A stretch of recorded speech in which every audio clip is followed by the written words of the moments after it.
আসসালামু আলাইকুম। আজকের ভিডিওতে আমি নিয়ে আসলাম সপ্তম শ্রেণীর গণিত। তো আমার আগের ভিডিওটি যারা দেখেছেন তারা দেখেছেন যে আমি সপ্তম শ্রেণীর সমীকরণ অধ্যায়টার সরল সমীকরণের 7.1 চ্যাপ্টারটা বুঝিয়ে দিয়েছিলাম গত ভিডিওতে। তো যারা আমার চ্যানেলটি দেখেছেন, সাবস্ক্রাইব করেছেন তারা অবশ্যই পেয়েছেন, আর যারা সাবস্ক্রাইব করেনি তারা আমার চ্যানেলটিকে সাবস্ক্রাইব করে নিন, তাহলে আমার পরবর্তী ভিডিওগুলো পেয়ে যাবেন। তো আমি আজকে দেখাবো অনুশীলনী 7.2 ম্যাথগুলো। তো যেহেতু আমরা আগের ম্যাথগুলো দেখতে পেয়েছি, তো এখন আমি সরাসরি দ্বিতীয় ম্যাথগুলোতে চলে যাই। তো এখানে আমরা আমি বইয়ের কিছু ম্যাথ করে দিচ্ছি। বইয়ের 1 নম্বর ম্যাথটা এখানে আমাদের যেটা বলা আছে, কোনো সংখ্যার দ্বিগুণের সাথে 5 যোগ করলে যোগফল 25 হয়। তো কোনো সংখ্যাটা কি সেটা আমরা জানিনি, তাহলে আমরা একটা সংখ্যা ধরে নিতে হবে। প্রথম কাজ হচ্ছে আমাদের সংখ্যা ধরে না। তাহলে মনে করি সংখ্যাটি এক্স, সংখ্যাটিকে আমরা এক্স ধরে নিলাম। মনে করি কি আমাদের সংখ্যাটি এক্স। তো আমাদের সংখ্যাটি যদি এক্স হয়, তাহলে আমরা সংখ্যাটির দ্বিগুণ কত হবে? সংখ্যাটির দ্বিগুণ মানে হচ্ছে 2 গুণ। তাহলে আমরা প্রশ্ন মতে লিখে ফেলবো সরাসরি। দ্বিগুণ মানে হচ্ছে কত গুণ? 2 গুণ। তাহলে 2x, দ্বিগুণ মানে হচ্ছে 2x, দ্বিগুণের সাথে 5 যোগ করলে 2x প্লাস 5, দ্বিগুণ যোগ 5 যোগ করলে যোগফল 25 হয়, মানে সমান সমান 25 হয়। তাহলে কথাটা যখন আমরা সাজাতে পারবো তখন আমরা অঙ্কটা করে ফেলতে পারবো, কারণ অঙ্কটা করা আমরা কিন্তু 7.1 শিখে গেছি।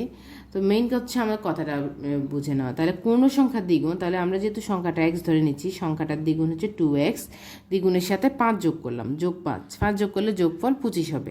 তাহলে 2x প্লাস 5 ইকুয়াল 25। তাহলে 2x ইকুয়াল 25 মাইনাস 5, তাহলে কত হলো? 2x ইকুয়াল 25 থেকে 5 গেলে 20।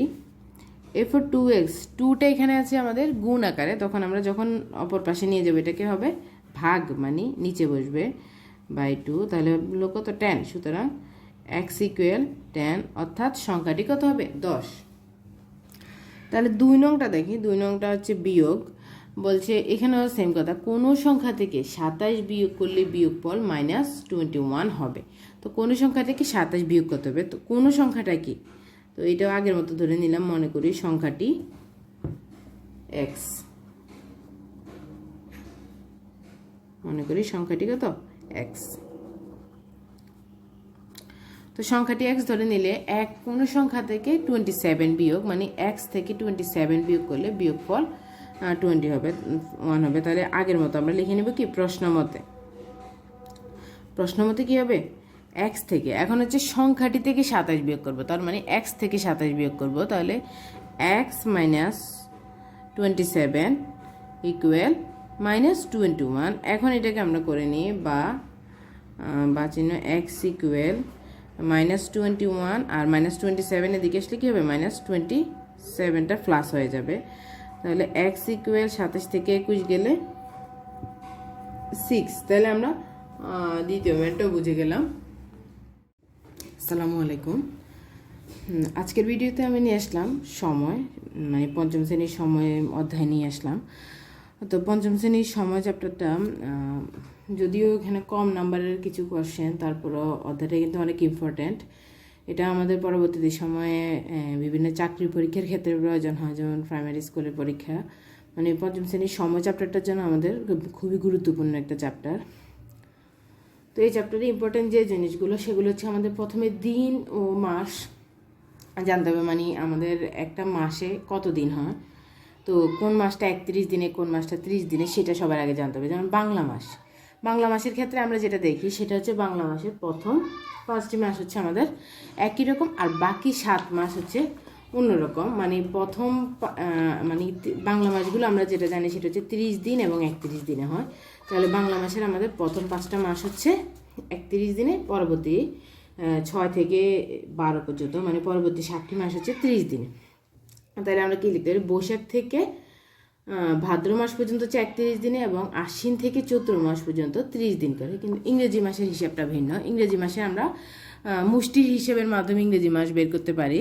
তো যেটা হচ্ছে মুষ্টি, মানে মুষ্টির মধ্যে আমরা যেটা দেখি মানে হাড্ডির যে অংশটা বা উঁচু অংশটা আমরা 31 ধরে নিব, আর নিচু অংশটাকে 30 ধরে নিব। তাহলে আমাদের 31 শুধু ফেব্রুয়ারিটা ব্যতীত, ফেব্রুয়ারিটা আমাদের যে ঘরে আসে ফেব্রুয়ারিটাকে আমরা 28 ধরে নিব, কিন্তু অন্যগুলো আমরা মুষ্টির হিসেবের মাধ্যমে করব, যেমন 31, 30, 31, 30 এইভাবে।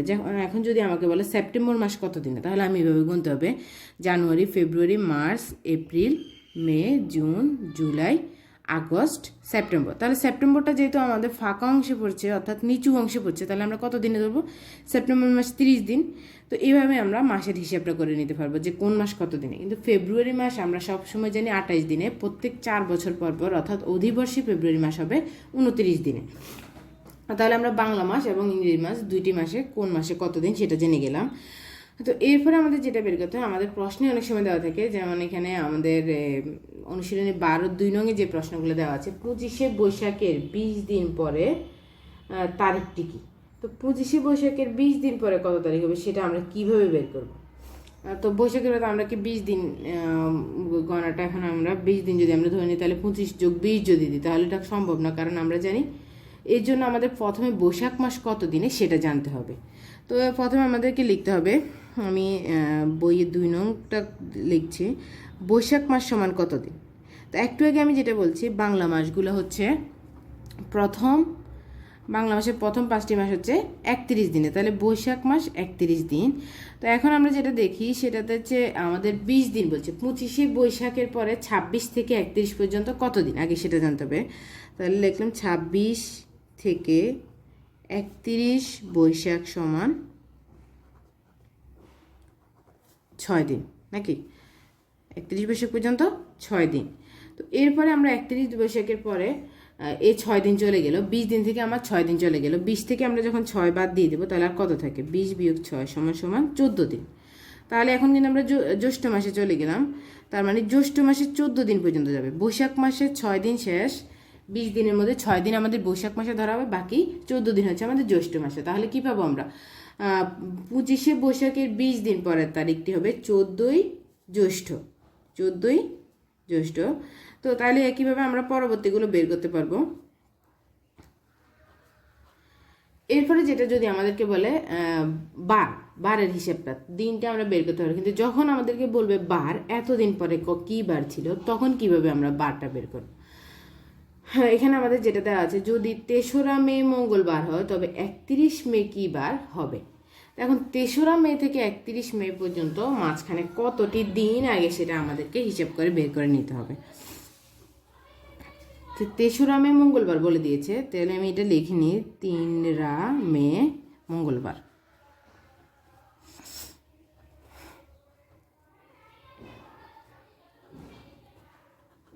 এরপর আমাদের বলছে 31 মে কী বার হবে, তাহলে 3রা মেটা আমরা বাদ দিয়ে দিলাম, আমরা 4ঠা মে থেকে ধরলাম 4 তারিখ থেকে 31 তারিখ, তাহলে আমরা 31 থেকে যখন 3 বাদ দিব তাহলে আমাদের কত দিন থাকে? আর 28। আমরা বিয়োগ করি, লিখি 31 - 3 = 28 দিন।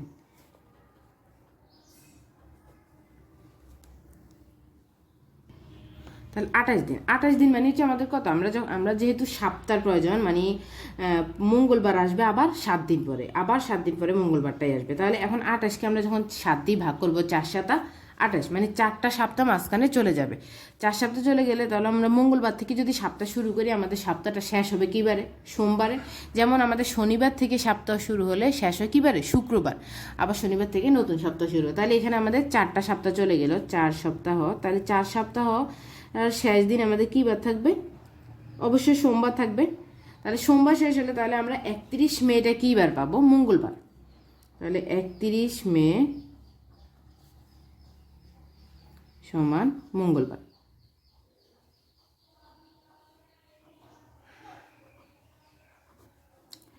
এরপর যেটা আমরা, যদি 1 অক্টোবর শনিবার হয় তবে 31 অক্টোবর কী বার, এটাও তোমরা পারবে, কারণ সেম এটার মতো।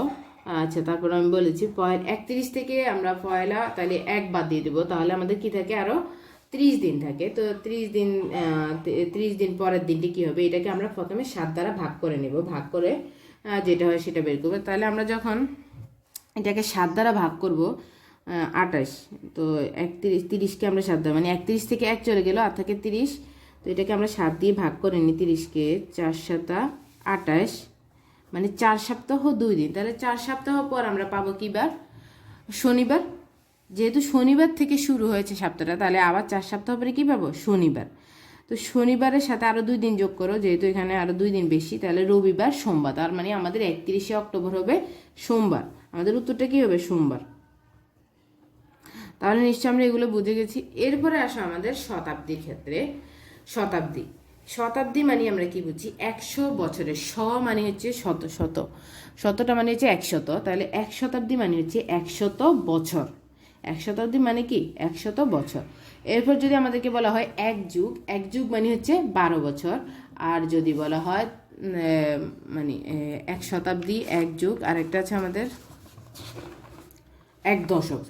1 দশক, দশক বলা হলে মানে হচ্ছে 10 বছর। তাহলে এখন যদি আমাদেরকে বলে 1015 সাল কত শতাব্দী? 1015 সাল, তো আমি এটা 1015 সাল লিখতেছি। 1015, তো 1015কে আমরা কি করব? 100 দ্বারা ভাগ করে ফেলবো। 100 দ্বারা ভাগ করলে আমরা দেখতে পাই 100 একে 100, এরপরে আমরা 1 আর উপর থেকে 5 নামালাম, কিন্তু ভাগ যায় না। ভাগ না গেলে কি করব? ভাগফলে একটা শূন্য দিয়ে দেবো। তাহলে আমরা দেখতে পাচ্ছি 10, কিন্তু আবার ভাগশেষ রয়ে গেল। তাহলে 10 থেকে বেশি এই শতাব্দীটা, তার মানে কত শতাব্দী? যেহেতু ভাগশেষ আমাদের সংখ্যা থাকে, যখন দেখবো যে ভাগশেষে কোনো সংখ্যা রয়ে গেছে, তখন আমরা ভাগফলের সাথে 1 যোগ করে দিব, তাহলে আমরা শতাব্দীটা পেয়ে যাব। তার মানে 1015 সাল 11 শতাব্দী। 1015 সাল কত শতাব্দী? 11 শতাব্দী। তাহলে শতাব্দীটা আমরা বুঝে গেছি। আমরা ভাগ করব, ভাগ করার পরে যখন ভাগশেষ আছে দেখবো, তখন আমরা ভাগফলের সাথে 1 যোগ করে দেব। এরপর 2001 যেটা আছে 2001, 2001, এটাকে যদি আমরা 100 দ্বারা ভাগ করি, তাহলে কত পাই? 2 100 200।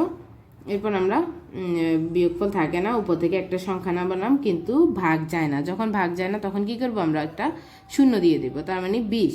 কিন্তু আমাদের ভাগশেষ রয়ে গেছে। ভাগশেষ থাকলে আমরা ভাগফলের সাথে 1 যোগ করব। তাহলে কত? 2001 সাল 21 শতাব্দী, মানে একবিংশ 21 শতাব্দী। তো তাহলে আমরা শতাব্দীটা বুঝতাম। এখন আসো অধিবর্ষ। অধিবর্ষটা কি? অধিবর্ষ মানে হচ্ছে যেসব সালে ফেব্রুয়ারি মাস 29 দিনে হয়, আর সেটা প্রতি 4 বছর পর পর আসে। তো তাহলে আমরা কি লিখতে পারি? 4 দ্বারা বিভাজ্য বছরকে অধিবর্ষ বলে। 4 দ্বারা বিভাজ্য মানে এই বছরগুলোকে 4 দ্বারা ভাগ করা যাবে। 4 দ্বারা যখন ভাগ করলে ভাগশেষ থাকবে না, তখন আমরা বুঝবো বছরগুলো অধিবর্ষ, অর্থাৎ ফেব্রুয়ারি মাস 29 দিনে হবে। ঠিক আছে? তাহলে আমরা যখন 16, এখানে আমাদের 1692 একটা সাল দেওয়া আছে, আমি এটাকে 4 দ্বারা ভাগ করে দেখাচ্ছি। 1692, তাহলে 4 4 16, এরপর নামালাম 9, 4 দুগুণে 8, তারপর হলো 12, 3 4 12। তাহলে আমরা কি দেখলাম? ভাগশেষ নেই, অর্থাৎ 1692 সাল অধিবর্ষ। আর অধিবর্ষে ফেব্রুয়ারি মাস 1 দিন বেশি, অর্থাৎ 29 দিনে থাকে। তাহলে আমাদের কি? কিন্তু যখন আমাদের একক ও দশক স্থানে 2টা শূন্য থাকবে, তখন আমরা 400 দ্বারা ভাগ করতে হবে। যেমন 1200 সাল, 1200 সালে 2টা শূন্য, মানে একক স্থানে ও দশক স্থানে 2টা শূন্য রয়েছে, তখন আমরা কত দ্বারা ভাগ করব? 400 দ্বারা। 400 দ্বারা ভাগ করলে 3 4 1200। তাহলে 400 দ্বারা ভাগ করার পরে কি দেখতে পেলাম? 1200কে বিভাজ্য হলো, তার মানে কি 1200 সাল অধিবর্ষ, অর্থাৎ 1200 সালে ফেব্রুয়ারি মাস 29 দিনে হয়। এরপরে আসো আমাদের সময়। 12 ঘন্টা সময়সূচিকে 24 ঘন্টা সময়সূচিতে রূপান্তর, এবং 24 ঘন্টাকে 12 ঘন্টায় রূপান্তর। রূপান্তরগুলো আমাদেরকে দেখতে হবে। রূপান্তরগুলো আমরা কিভাবে করব? আমরা যখন 12 ঘন্টা সময়সূচি, মানে আমাদের দেশে যে সময়টা, সেটা হচ্ছে আমরা AM PM, মানে সকালের সময়টাকে আমরা বলি AM, আর বিকালে মানে দুপুর 12টা থেকে যে সময়টা, সেটাকে আমরা বলি PM। তাহলে AM মানে হচ্ছে পূর্বাহ্ন, আর PM মানে হচ্ছে অপরাহ্ন। মানে বাংলাতে যদি আমরা বলি, পূর্বাহ্ন মানে সকাল, অপরাহ্ন মানে বিকাল, অর্থাৎ রাত পর্যন্ত যেটা। তো এখন আমার প্রশ্নে, এখন আমার এখানে যেটা দেওয়া আছে, আমরা 12 ঘন্টা সময়সূচি থেকে যখন 24 ঘন্টা নিব, পূর্বাহ্ন যেই সময়গুলো আছে, পূর্বাহ্ন থাকলে যেটা থাকবে ওইটাই পরিবর্তন হবে না। যেমন পূর্বাহ্ন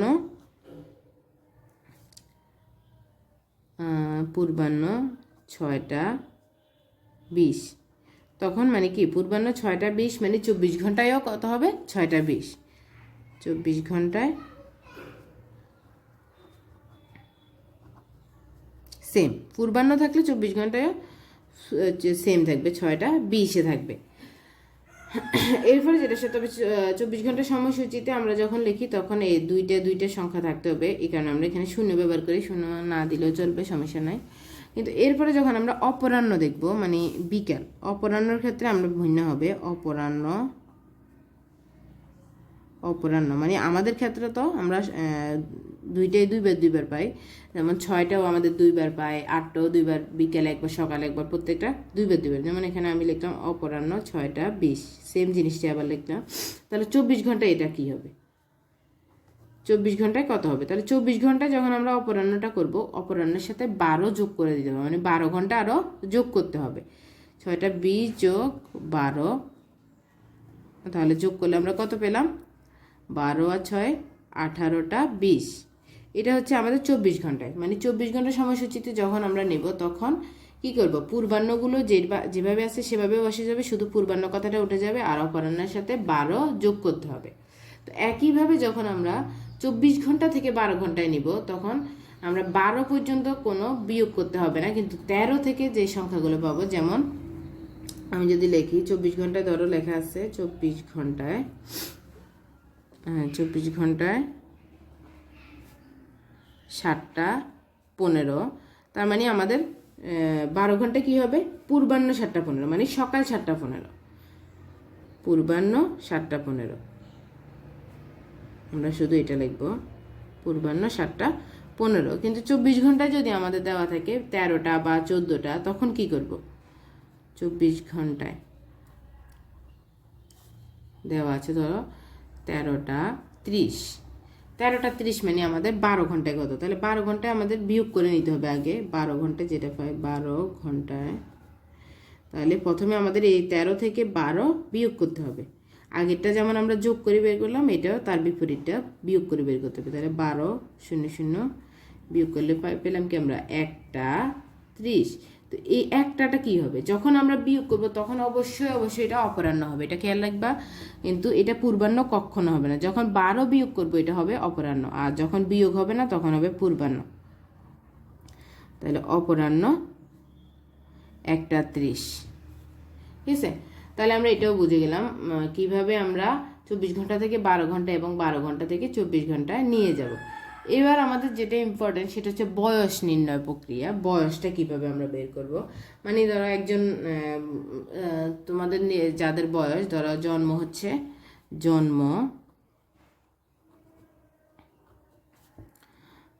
2000 সালের 15ই জুলাই, আর বলছে আজ পর্যন্ত তার কতদিন। তাহলে আজকের তারিখ লিখলাম, আজকের তারিখ হচ্ছে 2020 সালের, আজকে একটা তারিখ ধরে নিলাম আমি, 2020 সালের 15ই নভেম্বর তার বয়স কত হবে, ঠিক আছে। তাহলে আমরা এখন কিভাবে এটা বের করব, 2020 সালের 15ই নভেম্বর বয়স কত হবে, জন্ম যদি 2000 সালের 15ই জুলাই হয়, তখন আমি কিভাবে এটা বের করব সেটা জানতে হবে। তাহলে আমাদের আগে লিখতে হবে সাল, মাস, দিন, তারপর সাল মাস দিন, যেহেতু আমরা বিয়োগ করব আজকের তারিখটা আমরা আগে লিখবো। তাহলে আগে হচ্ছে 2020 সাল, তারপর নভেম্বর মাস, কততম মাস, নভেম্বর হচ্ছে 11তম মাস, এরপরে 15 তারিখ। তারপর আসে আমার পূর্বেরটা 2000 সাল জুলাই মাস হচ্ছে জানুয়ারি, ফেব্রুয়ারি, মার্চ, এপ্রিল, মে, জুন, জুলাই মাস হচ্ছে 7ম মাস আমাদের। জুলাই কততম মাস, 7ম। তারপরে আসি তারিখ হচ্ছে আগে আবার 15। এখন আমরা কি করব, বিয়োগ করে নেব। তাহলে আমাদের বিয়োগ করলে থাকে 0 দিন, 11 থেকে 7 গেলে 5 মাস, এরপরে 20 বছর, 20 বছর 5 মাস 0 দিন। কিন্তু এটা আমাদের একুরেট আনসার হয় নাই, কারণ এখানে আবার কিছু অধিবর্ষ রয়ে গেছে, অধিবর্ষগুলো আমরা যোগ করে দিতে হবে, কারণ এখানে এই নিয়মটা অনুযায়ী কিন্তু অধিবর্ষগুলো যোগ হয় না। এখন আসে 2020-এর পরে, 2020-এর যেহেতু জুলাই মাসে 20 আর ধরা হবে না, সরি 2000 সালের, 2000 সাল কিন্তু অধিবর্ষ ছিল, 2000 সালকে যখন আমরা 400 দ্বারা ভাগ করব তখন দেখবো যে 2000 সাল অধিবর্ষ। 2000 সাল অধিবর্ষ হলে তাহলে 4 বছর পর পর অধিবর্ষ, তার মানে কত 2004 অধিবর্ষ, 2008 অধিবর্ষ, তারপর আসে 2012 অধিবর্ষ, তারপর হচ্ছে 2016 অধিবর্ষ, তারপর 2020 অধিবর্ষ। তাহলে 5টা অধিবর্ষ বছর আমরা পেলাম এখানে মাঝামাঝিতে। কয়টা অধিবর্ষ বছর পেলাম? 5টা। তার মানে এই 5টা অধিবর্ষে কয় দিন বেশি? 5 দিন। তাহলে কি লিখবো আমরা? যোগ 5। তাহলে বয়সের সাথে কত দিন যোগ হবে? 5 দিন। যেহেতু 5টা অধিবর্ষ বছর, এই 5 যদি আমরা যোগ না করি তাহলে আমাদের অঙ্কটা কিন্তু ভুল। হ্যাঁ, তাহলে আমরা এই 5 যোগ করলে পাই 20 বছর 5 মাস 5 দিন। 20 বছর 5 মাস 5 দিন। তাহলে তো বুঝছো, তাহলে আমরা এখানে এই যে সংখ্যাটা যোগ, যদি এখানে আমাদের একটা শুধুমাত্র মাঝামাঝি একটা অধিবর্ষ থাকতো তাহলে আমরা 1 যোগ করতাম। তাহলে আবার এখানে আরেকটা কথা আছে, যদি 2000 সালের 15 জুলাই না দিয়ে আমাদের জানুয়ারি মাস দিত তখন কিন্তু আমাদের 2000 সালের ফেব্রুয়ারির ওইটাও যোগ হয়ে যেত। ঠিক আছে, যেহেতু এখানে জুলাই মানে ফেব্রুয়ারি মাস চলে গেছে তাহলে 2000 সালটা আমরা বাদ দিয়ে দিলাম, 2004 থেকে দিলাম 4, 8, 12, 16, 20। আমরা 5টা অধিবর্ষ পেলাম, 5টা অধিবর্ষে কত? 5 দিন যোগ হলো। তাহলে এটা আমরা পারলাম। কিন্তু এখন যখন দেখবো যে আমাদের দিন মাস বছরটা বিয়োগের ক্ষেত্রে আমাদের উপরের সংখ্যাটা বড় নিচের সংখ্যাটা ছোট, তখন আমরা কিভাবে করব সেটা দেখাচ্ছি।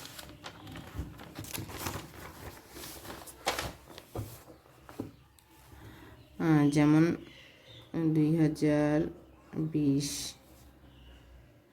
5 মাস 8 দিন। এরপর আসো 2018 6 মাস 15 দিন। এখন এটা কিভাবে বিয়োগ করব? 8 দিন থেকে তো আর আমরা 15 দিন বিয়োগ করতে পারি না। তাহলে কি করব আমরা? আমরা এখানে যেহেতু আমাদের মাস আছে সাল, আমি আবার লিখে দিচ্ছি সাল মাস দিন।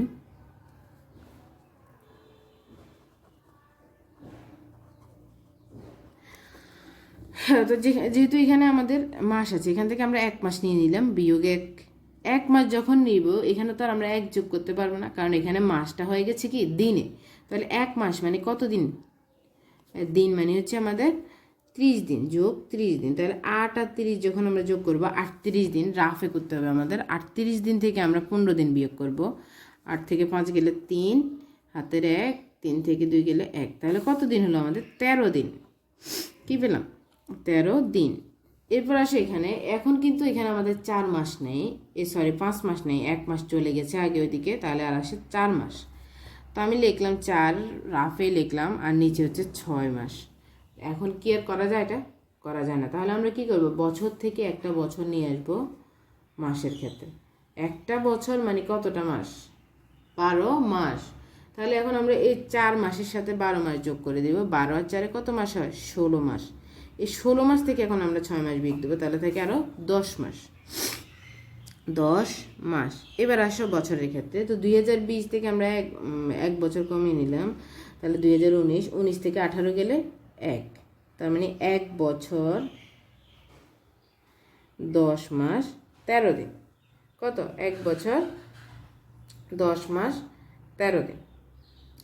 এটা হচ্ছে বয়স। এরপর আসো অধিবর্ষের হিসাবে। অধিবর্ষ, কারণ যেহেতু 2020 সাল অধিবর্ষ ছিল, 2020 সাল অধিবর্ষ, 2020 সাল অধিবর্ষ হওয়ায় তো তাহলে আমরা কি করব?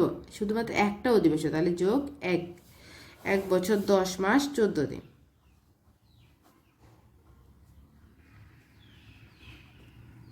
10 মাস 14 দিন। এটা হচ্ছে আমাদের যোগ বিয়োগটা দেখালাম যেভাবে আমরা বয়স নির্ধারণ করি।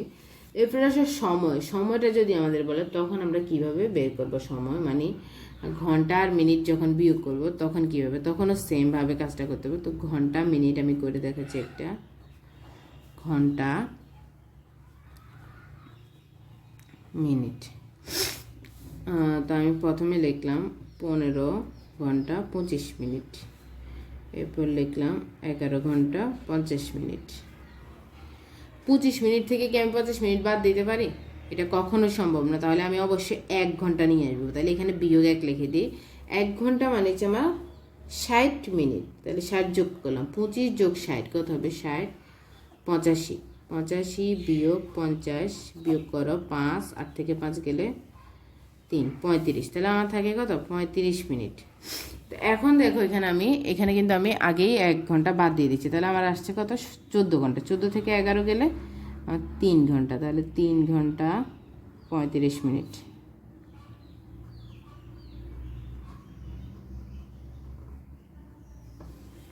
এটা হচ্ছে বিয়োগ। এখন যদি আমাকে বলে 15 ঘন্টা 25 মিনিট আর 11 ঘন্টা 50 মিনিট যোগ করার জন্য, তখন আমি কি করব? এখন আসে যোগের প্রক্রিয়াটা।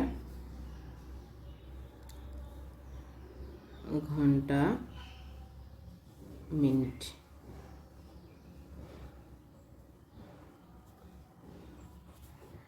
যোগের ক্ষেত্রে 5 ঘন্টা 11 ঘন্টা 25 মিনিট 50 মিনিট যোগ। তো এখন 50 যোগ 25 যোগ করলে আমরা কত পাই? মিনিট পেলাম 50, 25 মানে হচ্ছে 75 মিনিট। এখন 75 মিনিটকে আমি লিখতে পারবো? পারবো না, কারণ 75 থেকে আমার 1 ঘন্টাকে মানে 60 মিনিটকে এদিকে নিয়ে আসতে হবে, আর বাকি মিনিটগুলো আমরা লিখতে পারবো। তাহলে 75 থেকে 60 মিনিট বাদ দাও, তাহলে থাকে হচ্ছে কত? 5, 1, 15 মিনিট। আমি এখানে লিখবো 15 মিনিট, আর আমার আগের ঘন্টাগুলোর সাথে 1 ঘন্টা যোগ হয়ে যাবে। এখানে যে 60 মিনিটটা আমি বিয়োগ দিয়ে দিচ্ছি, এই 60 মিনিটটা আমার কোথায় যোগ হবে? এখানে যোগ হবে, মানে হাতের 1 যেটা আমরা বলি, এটা হচ্ছে হাতের 1। তাহলে 5 আর 1 6, 6 আর 1 হচ্ছে 7, মানে হচ্ছে 17 ঘন্টা 15 মিনিট। এটা হচ্ছে যোগের নিয়ম। যোগের ক্ষেত্রে যখন আমার মিনিট থেকে মানে ঘন্টার নেওয়ার ফর্মে চলে আসবে, তখন আমরা ঘন্টায় নিয়ে যেতে হবে। 1 ঘন্টা হোক 2 ঘন্টা হোক যেটা হোক, ঘন্টায় নিয়ে যেতে হবে। এরপর ঘন্টা থেকে যদি আবার থাকে আরও বেশি হয়ে যায়, মানে যদি এখানে 24 ঘন্টা বা 25 ঘন্টা হয়ে যেত, তাহলে আমি এটাকে দিনে নিয়ে যেতে হতো।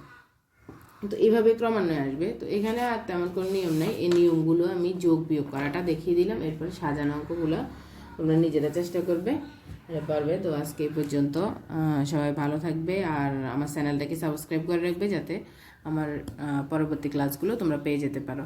তো সবাই ভালো থাকো, আল্লাহ হাফিজ।